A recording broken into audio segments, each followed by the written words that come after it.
tenía nostalgia, ¿no? Y ellos pasaban por un momento de mucha, ¿qué diría yo? De mucho fracaso, de mucha frustración. Eso fue, a mi modo de ver, absolutamente doloroso para el pueblo judío. Así es que, eh, pero el cristianismo comenzó a nacer. Entonces comenzaron las vertientes. Unos que dijeron, vamos a mantenernos tan lejos como podamos del judaísmo, y nació el cristianismo helenista. Nuestra Biblia, o perdón, los escritos de nuestros apóstoles están en griego.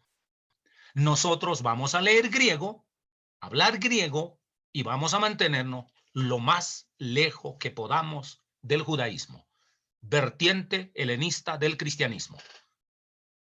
Esa fue una de las vertientes.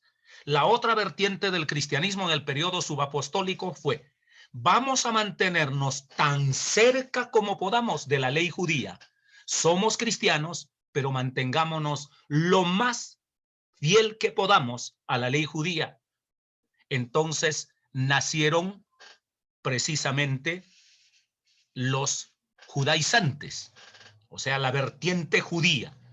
Santiago es de esa vertiente, el que escribe la epístola a Santiago, ¿no?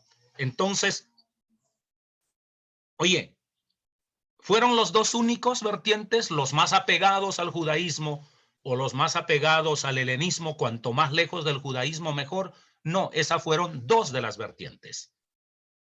Allí surgió una vertiente, ojo, allí surgió una vertiente que dijo: yo no soy ni helenista, ni soy judaísta o judaizante. Yo me voy a mantener en el centro, ¿no? Como dijo algún presidente nuestro, yo lo había repetido ya acá: yo no soy de derecha, no soy de izquierda, sino todo lo contrario, dijo nuestro presidente intelectual algún tiempo aquí en Colombia. Entonces, averigüenlo quién lo dijo. Hay Googleito que lo sabe todo, los puede revelar. Entonces, oye, hubo un cristianismo de centro. A ese cristianismo se le llamó cristianismo católico, a esa vertiente del cristianismo, porque no quería alinearse ni al puro apego a la ley con los judíos, que eran medios legalistas, contra los que Pablo escribe, etcétera, los que perseguían a Pablo, etcétera, ¿no? Ni decían, nos vamos a volver puramente helenistas, ¿no? Ellos se quedaron en el centro. Se llamó la propuesta católica porque se consideraba más universal, más abierto, más conciliador, más neutral. Ok, esa fue la tercera vertiente. Hubo otra vertiente del cristianismo, y fue la vertiente apocalíptica. Herederos por completo de todo el apocalipticismo, ojo, de todo el apocalipticismo judío de los 200 años o un poco más antes de Cristo, y aún de lo que pululaba en los días de Cristo. Entonces tenemos por lo menos 4 grandes vertientes. Esos fueron las grandes vertientes conocidas, tanto como decir aquí su presencia, la carismática, manantial, y ¿cuál es la otra? La del millón, ¿no? Y los vaciados, que son otro, ¿no? Entonces, oye, son vertientes simplemente, pero de entre las pequeñas que no estaban afiliadas ni alineadas con ninguno de ellos, pero amaban igual a Cristo, habían otras. Pero lo lindo es que en el periodo subapostólico todos ellos convivieron, todos ellos interactuaban como cristianos, todos ellos se amaban. Por eso les dije, era diverso y era plural. Ahora, ojo con lo que voy a decir. Cada uno de estas propuestas subapostólicas tuvieron sus excesos, y voy a decirlo también de una vez. ¿Cuáles fueron los excesos? El exceso del helenismo, Mantengámonos lo más lejos que podamos de los judíos, mantengámonos muy cerca de la cultura griega. El exceso fue su exceso, o el exceso, el subproducto de ellos fue el gnosticismo. De los que se mantuvieron muy cerca de la cultura helenística. De esa propuesta helenística, el exceso, que después se tornó herejía o fue declarado hereje, fue el gnosticismo. 2. ¿Cuál fue el exceso de los que se mantuvieron muy cerca de la ley judía, muy cerca del judaísmo? Salieron los famosos ebionitas. Eso fue el derivado y el exceso de los judaizantes, los montanistas, que querían hacer practicar toda la ley judía, y el que no se sometiera, pese a ser cristiano, absolutamente a todas las imposiciones, no podía ser simplemente cristiano. Y esos excesos sí ya comenzaron a decir, el que no cumple estas cosas no corresponde a nuestro grupo. Por eso se volvieron sectarios. De ahí vienen las sectas, ¿no? Se volvieron sectarios, ¿no? Los montanistas. Hubo padres del cristianismo, padres de la iglesia, que fueron montanistas. Revísenlo y no viene al caso ahora que yo los enuncie todos. Otro, la vertiente apocalíptica. La vertiente apocalíptica en su exceso dio lugar. Ay, se me olvidó ahora.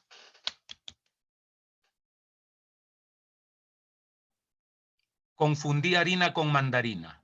Ebionitas era la de los judíos y los montanistas fueron de los apocalípticos. Perdonen. Corrijo. La vertiente helenista tuvo como exceso el gnosticismo, en eso estoy perfectamente de acuerdo. La vertiente apegada al judaísmo degeneró en los ebionitas. Eran los ebionitas, disculpen. Los ebionitas. El cumplimiento estricto, exacerbado, intolerante, fanático de la ley judía. El grupo del apocalipticismo fue a caer en el exceso, ese sí, del montanismo. Y ahí es donde quiero rectificar un poco. Orígenes fue montanista, ¿no? Nadie puede negar que fue un brillante, pero era montanista, ¿no? Y los montanistas eran los que, como ya Cristo viene, entraban en paroxismos, en excesos carismáticos, etcétera, etcétera, etcétera. La iglesia, que se llamó central, plural, conciliadora, neutra, creció tratando de conciliar a unos y a otros sin satanizar a ninguno. Y así, ¿por cuánto tiempo convivieron esas cuatro vertientes? Hasta que llegó Constantino. Cuando Constantino llega, ojo, cuando Constantino llega, él valora entre los excesos que había en todas las cuatro grandes propuestas que venían desde el periodo subapostólico, ahora 3 siglos mucho más avanzados. La pregunta era, ¿a cuál de ellos oficializamos? Oficializamos oficializamos a los judaizantes con su exceso de los montanistas, pues ellos generaban odio a los romanos. Jamás habrían aceptado ser oficializados, jamás. Aceptamos a los que se mantuvieron cerca de la cultura helenística con su gran exceso, ahora sí, extendido ya del gnosticismo. Muchos de los padres ya habían declarado que el gnosticismo era una herejía, entonces no pudieron aceptarlo. Vamos a aceptar los excesos del apocalipticismo, es decir, los excesos de los montanistas. No, se quedó la iglesia neutra, que desde el temprano se llamó la Iglesia Católica. Significa la Iglesia Universal, que era mucho más cercana al emperador del que fue representante Eusebio de Cesarea, y obviamente, después de Constantino, San Agustín. Entonces, esa fue la iglesia, la vertiente universal, conciliadora o católica, la que fue declarado, repito, oficial. Cuando esa vertiente fue declarada oficial, se les dio un tiempo perentorio a que todos los montanistas, todos los gnósticos, todos los ebionitas, todos ellos tenían un tiempo perentorio para renunciar a sus excesos y someterse a los dogmas de esta congregación, porque ahora sí, como iglesia oficial del imperio, un imperio confesional que había declarado a una sola la verdadera, los mandó a liquidar a todos los demás. Y ahí fue donde quemaron todos los escritos de esas vertientes, que no han quedado muchas, solo vestigios, solo referencias adicionales, las que lograron escaparse. Pero el cristianismo convivió con todo eso durante 300 o 400 años. Ser absolutamente intolerante, convertir a los que no comulgan con uno en sectas despreciables, a los que hay que liquidar, no es herencia de Jesucristo, ni herencia de los apóstoles, ni herencia del cristianismo naciente, sino herencia de una Roma imperial intolerante que contagió a la iglesia e hizo matar a los que no se sometían al credo oficialmente declarado. Eso debe quedar claro.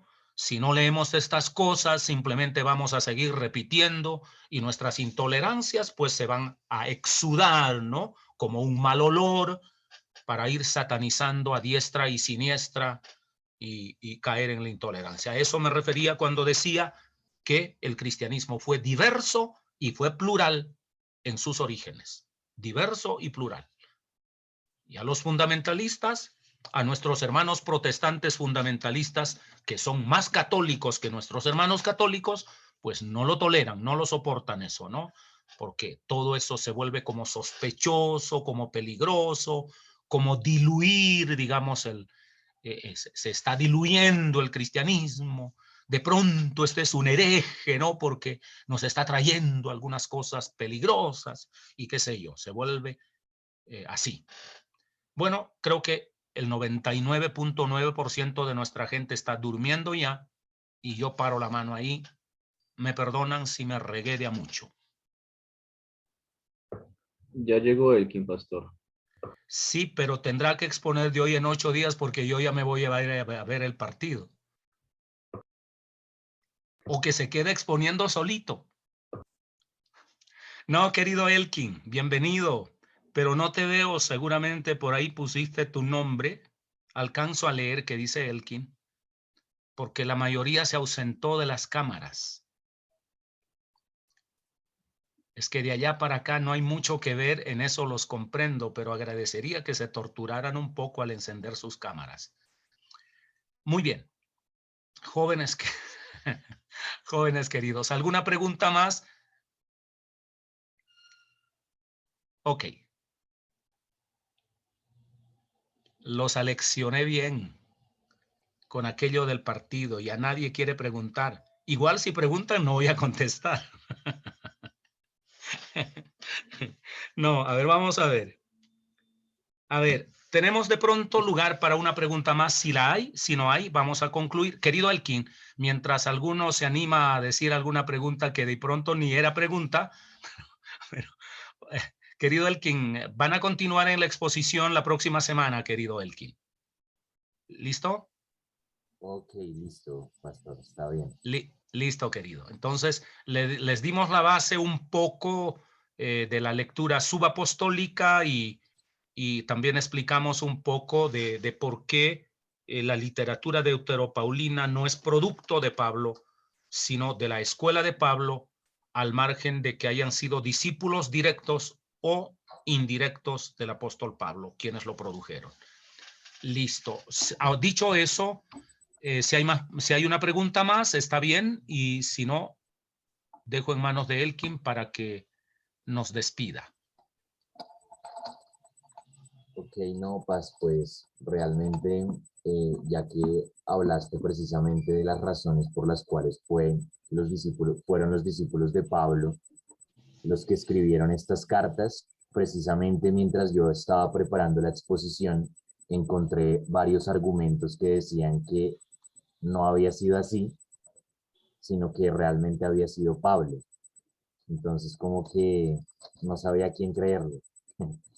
Si a los Pues autores del texto. siempre dicen que hay que creer a los que escriben libros, ¿no? Como yo no he escrito, no me creas. Ok, bueno. Elkin, dimos aquí dos razones de fondo. Tres. Uno es comparación, historia comparada. Dos es literatura comparada, y en literatura comparada están los términos lingüísticos, ¿no? Y todo el bagaje lingüístico de esas cartas no corresponden a la generación de Pablo, sino a la generación posterior a Pablo. Y muchas de las instituciones que de manera directa o indirecta se aluden en las cartas deuteropaulinas no corresponden a antes de la destrucción del templo de Jerusalén, sino a una realidad sociohistórica posterior a la destrucción de Jerusalén. Y más que eso, es la institucionalización eclesiástica. Previo a la destrucción del templo de Jerusalén, no hay, digamos, una institucionalización eclesiástica. No la hay. La institucionalización eclesiástica comienza posterior a la destrucción del templo de Jerusalén, que es en el año 170. Y aparte de eso, las herejías que se combaten con las epístolas deuteropaulinas, ¿no? O se aluden, pertenecen a un lenguaje subapostólico con estas vertientes o corrientes del cristianismo, de las cuatro que ya mencioné, que están directa o indirectamente patentadas también en las epístolas deuteropaulinas, que en los días de Pablo no eran evidentes esas. Es probable que en ciernes y potencialmente estuvieran, pero no eran manifiestas, y solo posterior a la destrucción del templo de Jerusalén y posterior, en consecuencia, a la muerte de Pablo, es que surgen esas corrientes que de manera directa o indirecta o se combaten o se aluden o se toman términos prestados en las cartas deuteropaulinas. Bueno, dicho eso, estoy repitiendo ya lo que previamente había dicho. Ahora, si queremos cerrar los ojitos y decir esas cartas no sirven si Pablo no los escribió de su puño y letra, y caigo en esa postura a priorística, bueno, pues ya eso es otro cantar, porque hay gente que cree que las cartas son verdaderas si salieron de la pluma de Pablo, pero ya no son verdaderas si no salieron de la pluma de Pablo. Me parece que no hay que canonizar a la persona, hay que canonizar el documento, y hay que canonizar el documento no en función de su autor real o imaginado, sino en función de su contenido y si es fiel o no a Jesucristo, ¿no? Entonces, hablar aparte de eso, hay un fundamentalismo y tiene su origen, otra vez, qué triste tener que decirlo, en Norteamérica, un fundamentalismo muy, muy fuerte, que ellos quieren creer que la historia es la única ciencia que avala que la revelación sea verdad. Y siendo un sueño romántico eso, es peligroso. ¿Qué pasa si de aquí a mañana desvirtúa y dice, Pablo nunca existió históricamente? ¿No? Solo teoricemos. Pablo nunca existió, es un invento. Y la historia lo acaba de comprobar porque alguien se inventó la máquina de volver en la historia, la máquina del tiempo, ¿no? Ya volvieron de allá y Pablo nunca existió. Esos escritos son mentira, porque Pablo no los escribió. Para mí seguirían siendo revelación al margen de que Pablo existiera o no existiera, porque hablan de Jesucristo y eso también ya lo dijimos. Entonces, no atrincheremos eso, Elkin. Me alegra que tú te hayas leído los documentos, Entonces, pero pues si por canonizaciones lo que está escrito, escrito está, lo dijo Pilato, creo que es el mejor, lo que he escrito, al margen de que sea verdad o mentira, a veces queremos creer más lo escrito, ¿no? Eres libre, querido Elkin, de creerle a ellos, pero pues creo que valdría la pena reflexionar también en los argumentos que yo he presentado, y no estoy siendo reactivo, sino más bien lo que quiero es, en alguna medida, no desvirtuar, más bien cortar un poco ese cordón umbilical al fundamentalismo, ¿no? Porque todo el mundo cree que lo que Pablo ha escrito es la última verdad.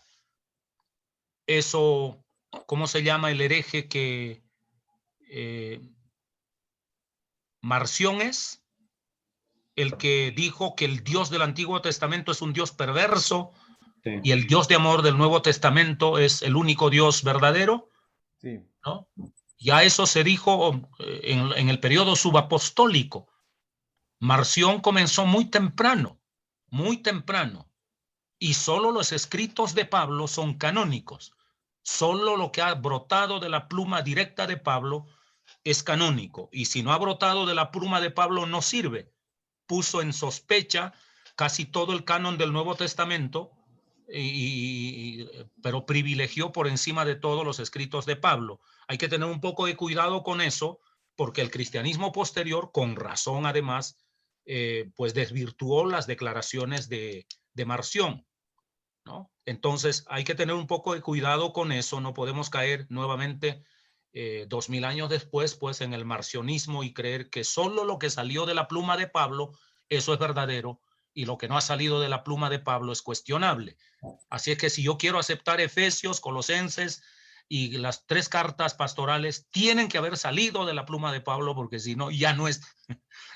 No, hay que tener cuidado con eso. Y no lo digo, reitero, por cargarle la mano a Elkin, sino porque eso es postura de un fundamentalismo a ultranza, ¿no? Precisamente, es que precisamente eso que estoy diciendo procede de John MacArthur, que es un teólogo norteamericano y pastor, y yo me he dado cuenta que él sigue una línea muy conservadora, y a veces entro como en conflicto con lo que leo del texto. También me pasó con el Antiguo Testamento y con lo que leo de parte de él. Entonces, por eso lo socializo contigo, porque a veces como que entro ahí en conflicto a ver quién tiene la razón. Pero también sé, o sea, por lo que he escuchado y he leído de él, también sí es como bautista, tiene una línea conservadora, entonces por eso lo digo. Ok. Bueno, yo te sugeriría que dejaras a John MacArthur. Tú eres un chico inteligente y no lo digo por adularte. No leas a John MacArthur. Hay autores mejores que puedes leer, ¿no? ¿Quieres leer a biblistas? Yo recomendé aquí la teología de Pablo y le tomaron un pantallazo al libro. Puedes leer a Raymond Brown. Puedes leer a Joseph Fitzmyer. Joseph Fitzmyer es un buen teólogo y ha escrito un documento que se llama La Teología de Pablo. Entonces, lee a autores que no están defendiendo la postura de su organización. John MacArthur es fronterizo. Él es, no estoy seguro si es de origen, el papá me parece que era presbiteriano, tiene cierta tendencia calvinista, por una parte, Sí. en consecuencia tiene una ética totalmente fundamentalista, que cualquiera que comete un error, por ejemplo, ya no merece nunca prestarle un servicio a nuestro Dios, ¿no? Es inflexible, es intolerante, mejor dicho, para él David, por ejemplo, debe ser apedreado, quemado, y los salmos pues expulsado de la Biblia, porque David, que yo sepa, fue un adúltero según la historia registrada, y no solo adúltero, sino asesino. A nosotros lo que nos duele es que haya sido adúltero. Poco nos importa o pasamos de agache que haya sido un asesino. Hoy el adulterio es una conducta. Acabar la vida de un hombre es un homicidio. Lo hemos debatido acá hasta la saciedad. ¿Qué vale más, la conducta o la vida? ¿Qué vale más, jóvenes, la vida o la vida. conducta? La La vida. vida. La vida. Ok, pero el cristianismo fundamentalista se escandaliza más por los excesos sexuales de David y no por el homicidio de David. O sea, el homicidio podemos pasarlo por alto, pero no podemos perdonar la sexualidad de Pablo. Perdón, de Pedro. De Pedro, no, de Andrés. No, de Mateo. Ah, perdón, era de David. Entonces, hay que tener un poco de cuidado con eso, ¿no? Hay que tener un poco de cuidado. Ese fundamentalismo exacerbado, intolerante en lo pastoral de John MacArthur. Yo no les recomiendo que lean a John MacArthur, pero si es su autor preferido, porque pues ha escrito muchos libros, indiscutiblemente ha escrito muchísimos libros él. Bueno, no sé si muchísimos, pero yo le conozco por lo menos una media docena de escritos y obviamente he leído a MacArthur, pero yo digo entre los fariseos de Lucas 18 y MacArthur que entre el diablo y escoja, ¿no? Pastor, y Sproul, que es presbítero. Sproul me parece un poco más reflexivo, pero no me gusta su calvinismo a ultranza. Lo que habíamos dicho días atrás, que Cristo murió no para hacer posible la salvación de toda la humanidad, sino para garantizar la salvación de unos pocos elegidos. Creo que los testigos de Jehová en eso compiten con Sproul, en que los testigos de Jehová se van a salvar solo los 144,000 sellados. Así es que hay que competir a ver quiénes califican para hacer los 144,000 sellados. Váyase para el chorizo. O sea, ¿sí? Y John MacArthur vende, pero con otro lenguaje, que Cristo no ha muerto para salvar a toda la humanidad, sino para garantizar únicamente a unos cuantos elegidos. A los que le cayó gordo, si Dios no lo ha elegido, hagan lo que hagan, se van a condenar. Pero a los que Dios eligió, hagan lo que hagan, se van a salvar. ¿Qué juego morboso es eso de parte de nuestro Dios? Por eso hay que diezmar. ¿Perdón? Una broma, por eso hay que diezmar. Ah, bueno, yo recibo los diezmos, por mí no hay problema. No sé si han visto los Lelutier, ¿no? Los Lelutier. Aquí nosotros, dice al grupo Lelutier, ¿cuántos lo han visto? Levanten la mano a los que han visto. Pecadores, dígame el Salmo 119 de memoria. Eso sí no saben. Señor, perdona a tu pueblo. Hay un episodio en el grupo Lelutier que se llama El Sendero de Warren.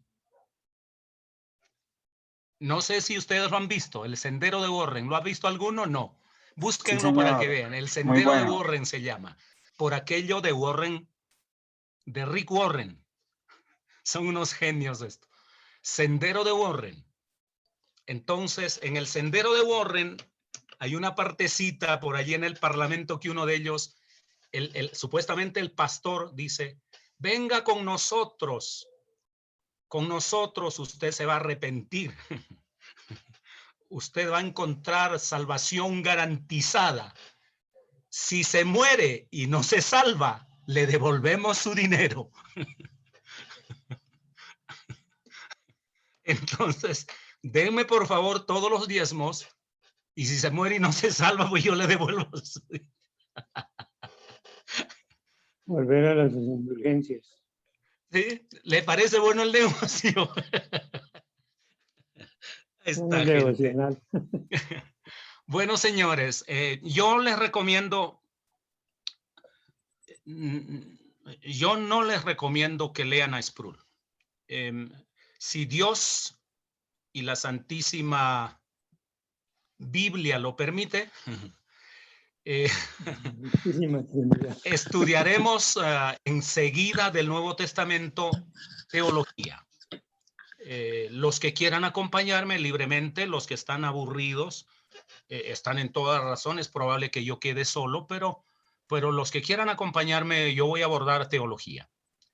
Allí les recomendaré unos autores para que lean y créanme que Sproul no estará. Créanme con toda claridad que Sproul,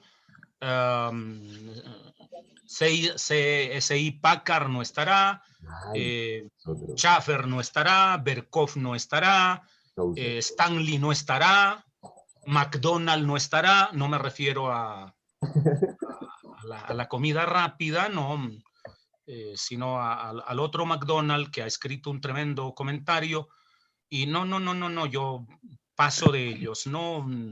Leeremos otros autores que están un poquitico más depurados, que han pasado lejos por allí, porque estas propuestas teológicas pertenecen a antes de la era de la razón, antes del mismo Emmanuel Kant, del siglo de las luces. Esas son casi medievales, esas propuestas. No.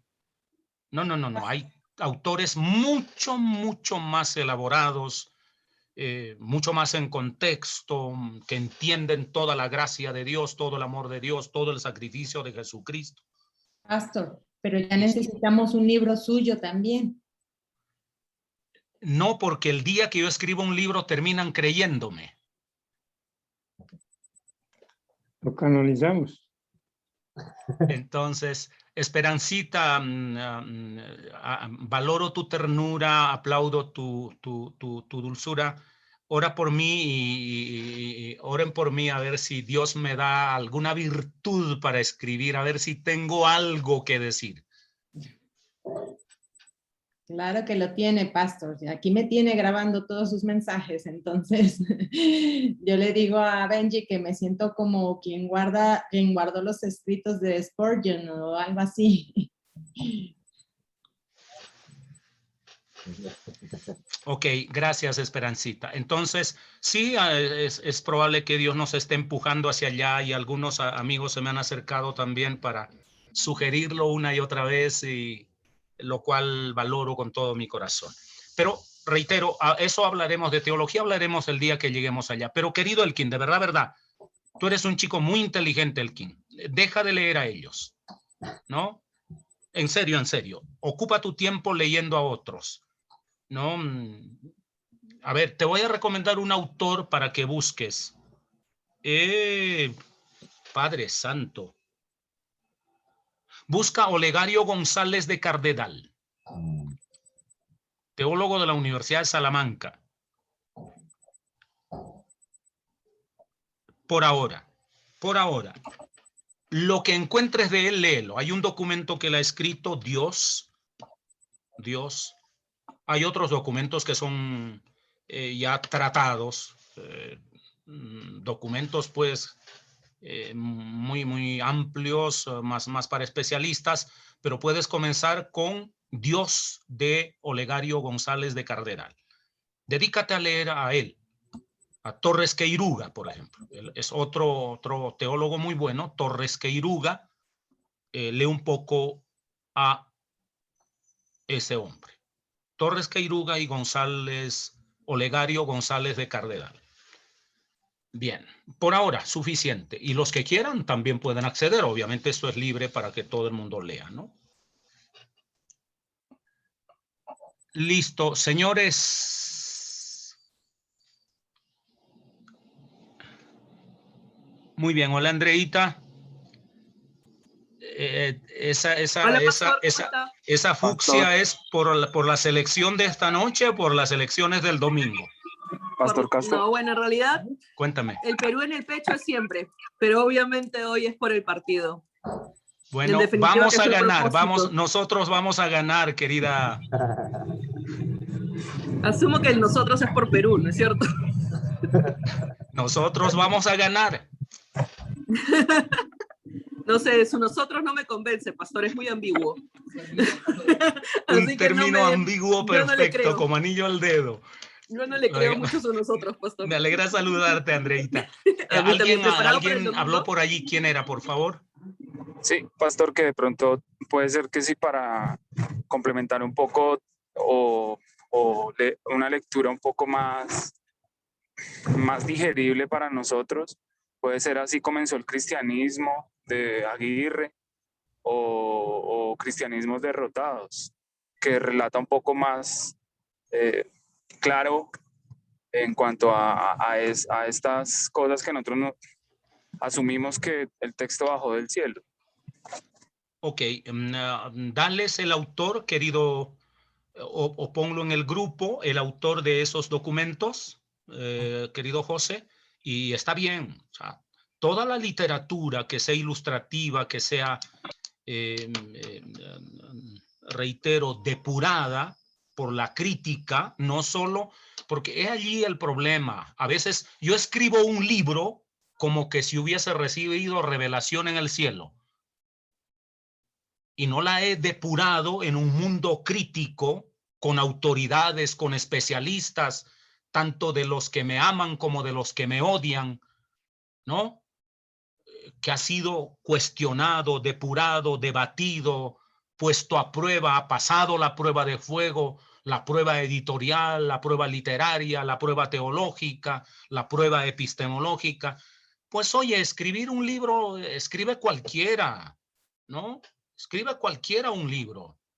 Cualquiera puede escribir un relato allí, sí, pero escribir un documento de esta naturaleza no es que yo recibo revelación del cielo. Pablo, sí, ante Pablo me quito el sombrero, pero de ahí en adelante que alguien me diga que el libro que escribió es revelado por Dios, yo lo pongo en duda.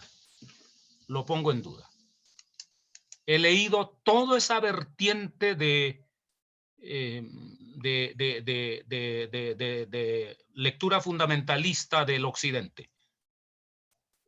Lo he leído, no sé, desde que yo ingresé al seminario a los 19 años. Tenía cuando yo ingresé a un seminario internado donde se estudiaba de lunes a sábado de 7 de la mañana a 10 de la noche, todos los días. Me tragué una biblioteca en los 4 años de internado. Y bueno, de ahí en adelante me quedó el vicio de leer y he leído todos esos documentos y perdí el tiempo. Por eso les digo, yo no quiero que pierdan el tiempo. Inviertan bien el tiempo, son chicos inteligentes. Inviertan bien el tiempo. Déjense guiar un poco.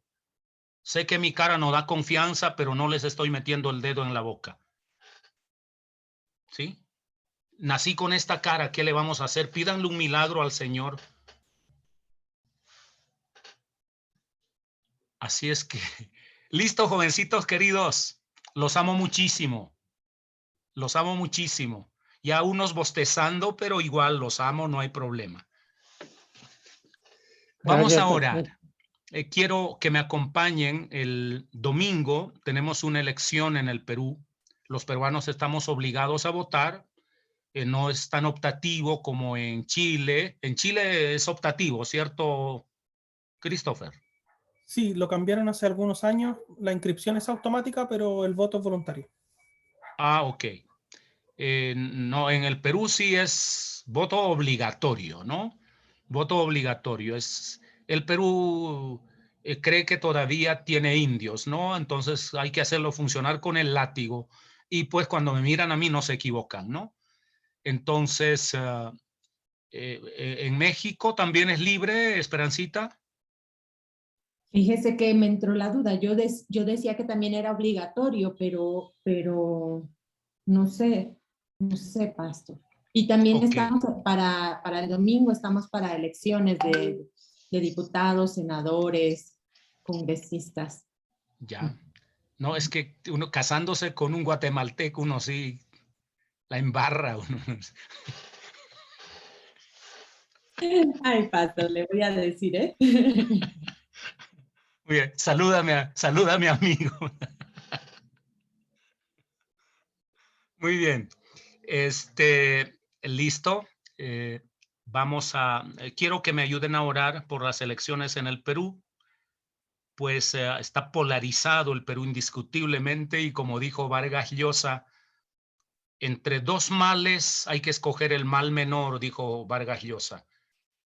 Y Vargas Llosa fue contradictor de Alberto Fujimori y en consecuencia de Keiko Fujimori, que es hoy la candidata por la vertiente derecha a la presidencia del Perú. Y en la vertiente izquierda de ultraizquierda está un hombre proletario, pero que vive en un castillo, digo que apellida Castillo, ¿no? Entonces, es una paradoja entre su propuesta socialista y el apellido, y seguramente en el discurso que lleva. Entonces, el Perú teme que si Castillo llega, Perú sea un espejo más de Venezuela, ¿no?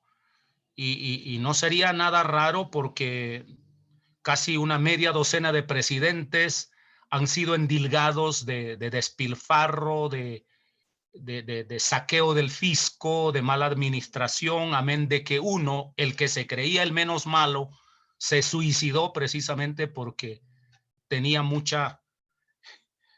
demasiadas cosas por explicar y prefirió suicidarse.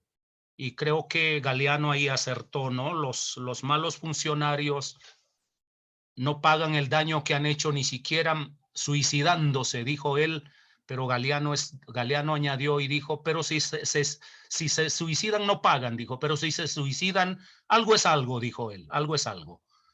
Entonces, si todos los malos administradores se suicidaran, pues algo es algo, ¿no? Lo malo es que muchos están vivos, entonces hay una carencia de credibilidad en la institucionalidad peruana, y eso están empujando al Perú, están entregando en manos de la izquierda con todos esos antecedentes. Y la izquierda la tiene servida en bandeja de plata, como todos los errores que la administración de hoy en Colombia está cometiendo, todos los vacíos, los aciertos, los desaciertos, todo se está capitalizando para que alguien de izquierda llegue también en las próximas elecciones aquí en Colombia al poder. Y eso, ok, oremos. No prefiero hablar de los males del Perú y no meterme en terreno movedizo acá. Padre eterno, tú eres el dueño de tus hijos, el dueño de tu reino, pero no te circunscribes, Señor, a un poco de religiosos. Tu reino, tu dominio, tu poder, tu soberanía lo envuelve todo. Y aún un país, Señor, escaso de discernimiento de su futuro, incapaz de leer una realidad y mirarse en el espejo de los demás, aún de ese tipo de pueblo, tú, Señor, sigues siendo su Dios, su creador y su sustentador. Te ruego que en estos días ilumines al Perú, ilumines a los ciudadanos, para que, si bien es cierto que no hay uno bueno, escojan el mal menor, por el bien del futuro del país. Y no solo del futuro del país, Señor, sino del futuro de la región, del futuro del continente. Porque una mala decisión incide de manera global y mínimo de manera regional. Venezuela es un ejemplo, Padre. Es un ejemplo dramático de cómo sus ciudadanos han emigrado, los que menos recursos han tenido, a países fronterizos como Colombia, engrosando las filas del crimen, de la prostitución, de la delincuencia. Y los que han llegado más lejos, algunos son gente buena, gente con méritos, con valores maravillosos, pero otros, Señor, dan mucha tristeza dedicándose al pillaje. Están causando mucho daño. Pero los países somos incapaces de mirar y leer esa realidad. Permite, Dios, que el pueblo tenga luces. Permite, Dios, que haya guía. Es verdad que ningún guía político es ni bueno ni es la solución. Pero de dos males, el menor, Señor. Permite que tu gracia fluya poderosamente. Ayuda a nuestros hermanos venezolanos y ayuda al Perú por el bien de la misma nación y por el bien del continente. Porque no entiendo, Señor, solo de manera terrena y humana, no entiendo cómo, si el socialismo es el paraíso, ¿por qué tanta gente miserable sale del país? Y Venezuela no es el único ejemplo. No es el único ejemplo, Señor. Ayúdanos. Si realmente el socialismo fuese el paraíso, Venezuela sería el país al que todos deberíamos correr, pero es del que todos quieren huir. Permite que tu gracia ilumine al Perú este domingo. A tus hijos y a tus hijas aquí, al margen de sus preferencias ideológicas y políticas, dales también las luces, el discernimiento. Primero, Señor, para que ellos reflexionen a fondo en sus opciones, y no tanto porque tengan que votar este domingo como los peruanos, sino para que como líderes y guías y como gestores de una opinión, ya sea en pequeño o mediano o grande, o como comunicadores, transmitan lo mejor de ti. Permite que tu gracia esté sobre todo para anunciar el evangelio un poco más allá de las contingencias ideológicas, políticas, electorales, culturales, y al margen de nuestras filiaciones en cualquier campo. A ti la gloria, a ti la honra. Bendigo a todas tus hijas, a todos tus hijos aquí presentes y a los suyos en tu nombre santo. Amén y amén.